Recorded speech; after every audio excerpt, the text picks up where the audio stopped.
I'm Sharon Bill. Welcome to my Theory Tuition series where we're working together through each of the ABRSM Theory Grades. There are lots of resources available to help you on my website. If you visit sharonbill.com, you'll find some free PDF information sheets and you can download those in US letter or A4 to accompany each step of this series. You'll find a page there with links to all of my YouTube video tutorials. And you can also find out about the books that I have available. I've written an exam technique guide, how to take your ABRSM Music Theory Exam. It's full of hints and tips on how to best prepare for your exam and also how to make the best use of your time on exam day when you're actually working through your exam paper. So if you go to sharonbill.com, you'll find it's all there. If you can like and subscribe and share about my channel, that would be really great. And now we're going to crack on with the second paper. So that's paper B of the 2018 Grade 2 practice papers. These past exam papers are an excellent revision resource. Even the older years are really great just to give you lots of practice at getting to grips with the information from the grades. So now turn with me to page 7. And I always say, and I know I'm repeating myself, but I always suggest that you have a go of this on your own first of all. Doesn't matter if you go wrong, work in pencil. I use a mechanical pencil just so it stays nice and sharp, so it's neat and tidy. And it doesn't matter if you go wrong, you'll learn more thoroughly by making your mistakes and learning through them. And you can always just rub it out and have another go. So let's look through these first questions together. Question 1 asks us to add the missing bar lines to these two melodies. So we have two separate melodies with two separate time signatures. Don't presume it's a continuation. And helpfully they've given us the first bar line, the first bar line in each case. So here we're counting in minim beats or half notes, and we need to add up to 4 minim beats. Whatever adds up to that same equivalent per bar. They've given us this first bar. Don't be put off by the triplet sign. Remember, a triplet just means 3 in the time of 2. So 3 crotchets in the time of 2 crotchets, or 3 quarter notes in the time of 2 quarter notes, which is the same as a minim beat. In actual fact, it might just be helpful just to diagram out the note values so we know we've got a semi-breve, or a whole note, which divides into 2 half notes or 2 minims. And if we divide again, we have crotchets or quarter notes, because we divided into 4. If we divide again, we have 8 quavers. I'll beam those. Oh, 1, 2, 3, 4, 5, 6, 7, 8, there we go. And if we divide again, we have 16 semiquavers. So that's just, I won't do all of those. So just so you can see the breakdown of the note values. And so we can see that 2 crotchets gives us 1 minim. And so now 1, 2, 3, 4 minim beats for half notes. So that's given us everything we need for the rest of this question. So we know that 2 crotchets equals 1 minim. So 2 quarter notes equals 1 half note. There's another one. There's one. There's one. 1, 2, 3, 4 bar line. 1, 2, 3. And remember, 3 in the time of 2 gives us another minim. 3 crotchets in the time of 2 crotchets, which is 1 minim or 1 half note. 1, 2, 3, 4 bar line. And so we should be right just to the end. We have 1 minim beat here. Now we have 1 crotchet, 1 quarter note, and half as much again, which is 1 1/2 crotchets, with another half, those 2 half beats here, or quaver notes, half of a crotchet beat that is, gives us 1 crotchet, and so together all of that will give us a minim. That's like 3/4 of a minim beat. And a quarter of a minim beat there, 1, and there's another crotchet there.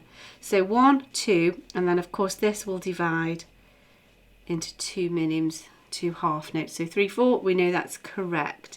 Now this next one, we're counting in crotchets, quarter notes, and we need to add up to 3, whatever adds up to 3 crochet beats per bar. They've given us the first bar. We have 1 beat here, that's nice and easy. Now let's just look at how this breaks down. Here's a beat, let's give us a crochet beat there. We'll divide it into quarters. We know that a quaver or an eighth note is half of a beat when we're counting in crochet beats. And then the dot makes it half as long again, so now we have 3 quarters. And then we have this remaining semiquaver or 16th note, which is our final quarter of a beat. So there we know we've got a whole beat. And also we know that it's grouped in crochet beats, so we know there's 1 beat there, 1 beat there. And it's almost as if that one's been made longer, that one's been made shorter, and so they sort of cancel each other out if we average that out. So just lots of ways of approaching that. So we can see 1, 2, 3 beats. Let's carry on. So we have 1 beat here, and then the dot makes it half as long again, so that's 1.5. And then we know that 2 semiquavers gives us 1 quaver, so that's 1 quaver, which is another half of a beat. So 1.5 plus a half is 2, so there's 2 beats. Then we want 1 more beat there, that's 3, 1, 2, 3, bar line.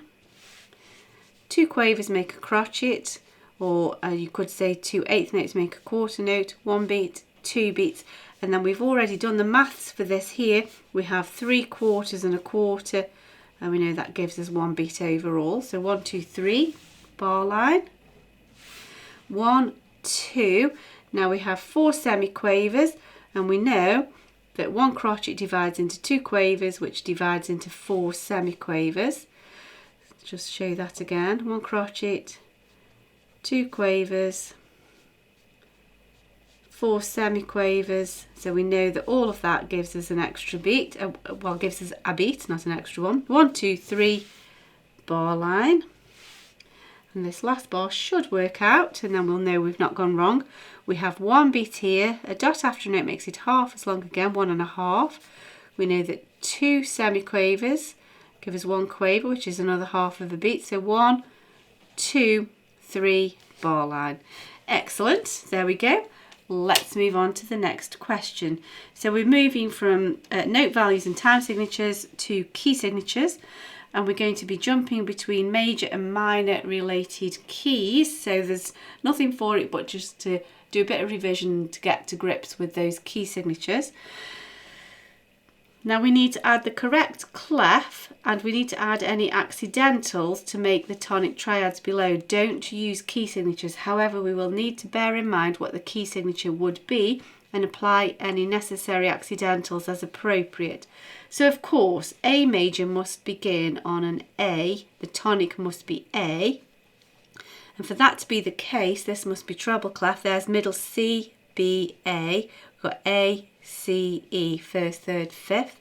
So that only makes sense if it's in the treble clef.